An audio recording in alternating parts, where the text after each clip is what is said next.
3 बेटियों की माँ मैं एक मामूली औरत हूँ। इतनी मामूली हूँ कि आपकी नजर भी मुझ पर नहीं पड़ी, लेकिन मैं आपको देख रही हूँ। आप अपनी बीवी के साथ डॉक्टर के यहाँ जा रहे हैं, उसकी कोख में लड़की या लड़का, ये जानने के लिए। असल में आप अपनी लड़की की हत्या करना चाहते हैं, कोख में ही। आपको ये ख्याल भी नहीं आ सकता कि जिस सड़क से आप जा रहे हैं उसे मैंने बनाया है। मैंने यहाँ रोड़ियाँ बिछाई और फिर उन्हें दुर्मुट से कूटा था। मेरी छोटी बेटी तब यहाँ किनारे पर उगी झाड़ियों में उड़ती रहती थी। मेरी 3 बेटियां हैं। मेरा आदमी कहता था कि अगर बेटा नहीं हुआ तो मुझे छोड़ देगा। उसने कहने के लिए मुझे छोड़ भी दिया, पर अब भी पका पकाया खाने के लिए जब तब आ जाता है। चिकनी चुपड़ी बातें भी करता है। मैं सब समझती हूँ, फिर सोचती हूँ चलो मेरी बेटियों का बाप है। कमाल है, जिन बेटियों से वो छुट्टी चाहता था उन्हीं बेटियों के नाम की थाली में उसे परोस देती हूँ। वो समझता है बेटियां बोझ हैं। मेरी तीनों बेटियां सांवली हैं। उनकी काली आंखें हैं बड़ी बड़ी पके जामुनों जैसी और हाथ बड़े फुर्तीले हैं, खूब काम करती हैं। मेरी ही तरह वे तरह तरह के धंधे पीटेंगी, पर फिर भी उनके होने से मुझे बड़ी तसल्ली है। मैं अकेली तो नहीं हूँ ना। तुम समझते हो लड़कियाँ बेकार होती हैं, औरतों के कामों को आप जानते ही नहीं।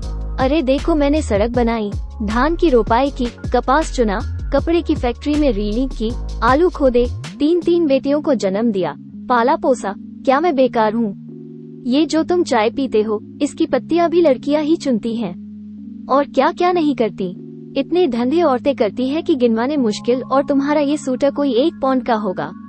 1 पौंड ऊन इतनी होती है कि दिन रात लगकर 3 दिन में उसका सूटर बनता है, जिसके मुझे 12 रुपये मिलते थे। तब बच्चियां छोटी थी तो सोचती थी घर में उनके पास बैठे बैठे बुनाई कर सकती हूँ, लेकिन धंध बड़े नुकसान का था। फिर ठेकेदार ने मीन मेक निकालनी शुरू की और मुझ पर गलत नजर डालने लगा, तो मैंने ये धंधा छोड़ दिया। फिर आटे की फैक्ट्री में काम किया, बड़े काम छोड़े और पकड़े। 2-4 मुर्गियां और बकरियां तो खैर पालती ही हूँ। इसी तरह रूखा सूखा चलता है। ये जो तुम्हारी बीवी ने रेशमी साड़ी पहन रखी है, इसके धागे भी औरतें तैयार करती हैं। कीड़े पालती हैं, मुश्किल काम है। जांघ में घाव हो जाते हैं, धान की रोपनी में भी पैरों में खारवे हो जाते हैं और कमर झुके झुके टूट जाती है। मुझ पर पैसे होते तो अपनी लड़कियों को पढ़ाती लिखाती, उन्हें मास्टरनी बनाती या डॉक्टरनी। तुम खुद पढ़े लिखे हो, पैसे वाले भी दिखते हो। तुम लड़की का गर्भ क्यों गिरवाना चाहते हो? तुम समझते हो तुम्हारी लड़की कोई काम नहीं कर सकती? अरे आदमी कोई फालतू चीज नहीं, 100 काम है उसके करने को। फिर इस तरह सोच समझकर लड़कियों को मारना तो कुदरत से खिलवाड़ है। अगर मान लो तुम्हारे घर लड़का हो गया तो तुम क्या सोचते हो वो तुम्हें लड़की से ज्यादा प्यार करेगा? फिर लड़के बिगड़ते भी बहुत हैं। आजकल उनका ध्यान शरारत, ताश और मारपीट में ज्यादा हो गया है। मान लो लड़की ही पैदा हो जाए तो क्या? तुम उसे पढ़ाना लिखाना, वो तुम्हें खूब प्यार करेगी। लड़कियां माँ बाप को खूब प्यार करती हैं। तुम्हारे घर में रौनक होगी सो अलग से। तुम सोचते हो दहेज देना पड़ेगा, तो तुम उसे खाने कमाने लायक कर देना। दहेज मांगने वाले से शादी मत करना। हो सकता है आप ही ऐसा लड़का मिल जाए जो बिना दहेज के शादी कर ले। अगर न मिले तो क्या, वो कमाएगी खाएगी और तुम्हारा सहारा बनेगी। हो सकता है वो तुम्हारा नाम रोशन कर दे। तुम्हारे लिए क्या पैसा ही सब कुछ हो गया, या दुनिया का डर अपनी बेटी से भी बड़ा हो गया? आखिर तुम अपनी बेटी को प्यार तो कर ही सकते हो और बेटी भी तुम्हें प्यार कर सकती है। माँ बाप और बच्चे का इतना रिश्ता बहुत हुआ। इसके लिए तो आदमी जीता है। पैसे को चाहे जितना मानो, पर मोह ममता फिर भी बड़ी चीज है। इसे बनाए रखने में ही खैर है। नहीं, दुनिया उजड़ी समझो। कुदरत के साथ इतनी मनमानी अच्छी नहीं। लड़कियों को तुम ऐसे ही गिरवाते रहे तो औरतें कितनी कम हो जाएंगी। फिर तुम उनके लिए कुत्तों की तरह लड़ोगे। दहेज के डर से आज उन्हें मरवा सकते हो तो कल फिर पैसे के लालच में बेचोगे भी। इस तरह क्या दुनिया बड़ी अच्छी हो जाएगी, या तुम्हारे घर परिवारों में खुशियाँ छा जाएंगी? तुम जो रेशमी साड़ी पहनकर इसके साथ चली आई हो, इससे इतना डरती क्यों हो? सोचती हो ये तुम्हें छोड़ देगा? ये मिचमिची आंखों वाला अगर तुम्हें छोड़ भी दे तो क्या तुम मर जाओगी? मैं तो पढ़ी लिखी भी नहीं थी। मैं तो तानों से नहीं डरी। आदमी ने छोड़ने की धमकी दी तो कह दिया ले छोड़ दे। अब भी मेहनत करके खाती हूँ, तब भी मेहनत कर लूंगी। पर वो क्या मुझे छोड़ पाया?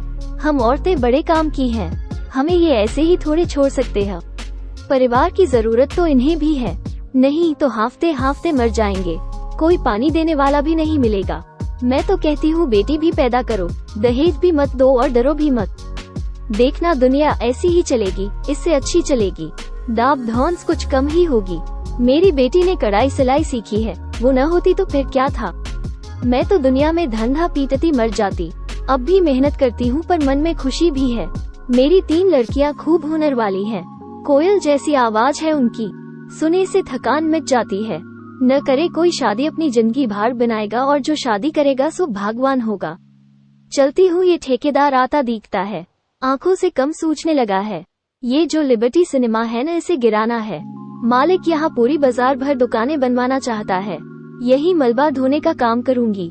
काम तो ठीक है, मैंने बहुत किया है, पर इसके सामने ये डॉक्टर की दुकान है।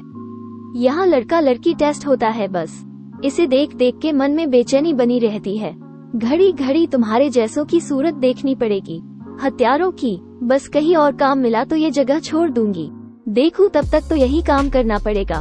मैं पढ़ी लिखी होती तो यही सब बातें लिख देती, फिर तो तुम भी मेरी बात किताब में पढ़ लेते। पढ़कर तुम भी कहते करतारी देवी बात तो पते की कहती है। दोस्तों, आपको ये कहानी कैसी लगी कमेंट करके बताना, और चैनल पे पहली बार आए हो तो वीडियो को लाइक करके चैनल को सब्सक्राइब करना और बेल आइकॉन को प्रेस करके नोटिफिकेशन की घंटी दबा देना, जिससे सबसे पहले आपको नए वीडियो की नोटिफिकेशन मिल जाए। वीडियो देखने के लिए आपका धन्यवाद।